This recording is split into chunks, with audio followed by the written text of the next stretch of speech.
राधे राधे, जय श्री कृष्णा दोस्तों। मैं आप सभी को राधा रानी के जन्म के बारे में, राधाष्टमी के व्रत के बारे में और इसकी महत्व और कथा के बारे में बताने जा रही हूँ। तो जो लोग चैनल पर नए हैं प्लीज़ चैनल को लाइक और सब्सक्राइब ज़रूर कर लीजिएगा और बेल आइकन को ज़रूर प्रेस कीजिएगा। तो आइए जानते हैं इसके बारे में विस्तार से। भाद्रपद शुक्ल पक्ष की अष्टमी तिथि को राधा रानी का जन्म हुआ था, इसलिए इस दिन राधाष्टमी का व्रत करते हैं।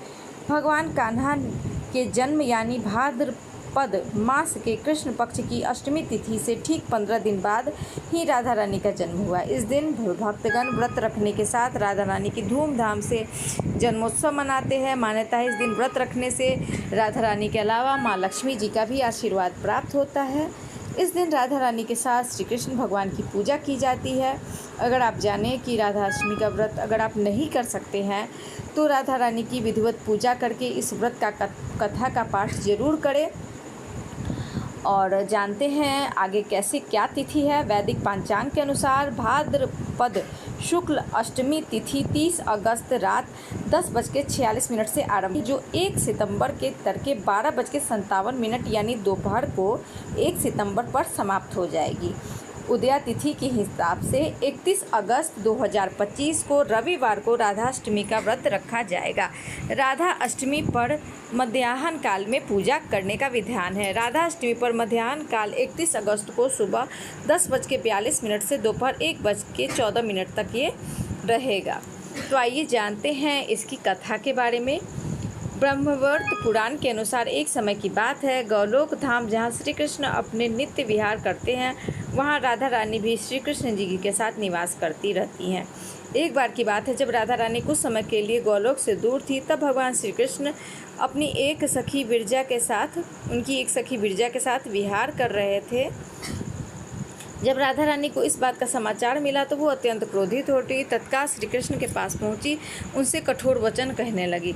राधा रानी का यह स्वरूप देख श्री कृष्ण के परम मित्र सुदामा को बहुत दुख हुआ। उन्होंने सोचा कि राधा जी ने प्रभु श्री कृष्ण के साथ ऐसा अनुचित व्यवहार क्यों किया।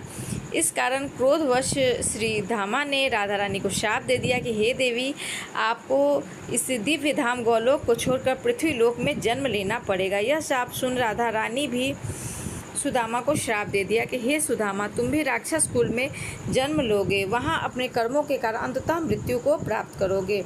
राधा जी के शाप के फलस्वरूप सुदामा का जन्म शंखचूड़ नामक राक्षस के रूप में हुआ। यही शंखचूड़ भगवान विष्णु का अन्य भक्त था।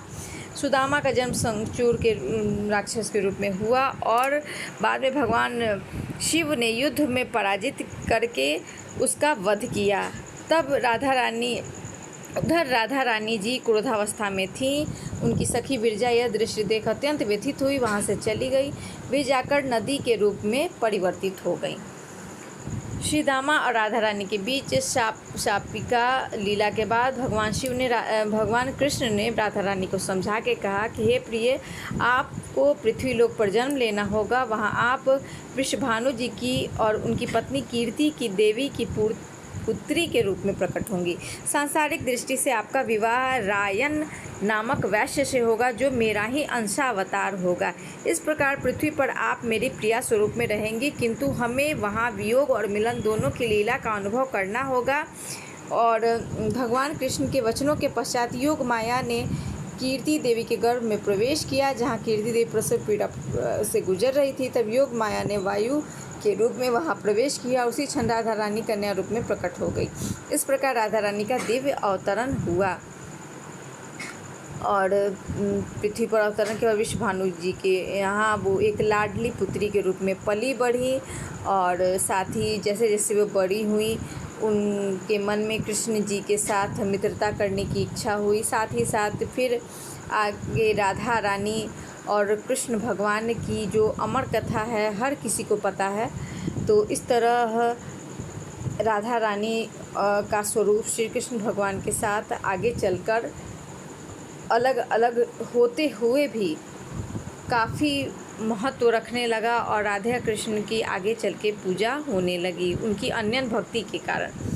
तो मेरा ये छोटा सा वीडियो आप सभी को कैसा लगा ज़रूर बताइएगा। और जो लोग चैनल पे नए हैं प्लीज़ चैनल को लाइक और सब्सक्राइब ज़रूर कीजिएगा और बेल आइकन को ज़रूर प्रेस कीजिएगा अगले नोटिफिकेशन के लिए। राधे राधे, जय श्री कृष्ण।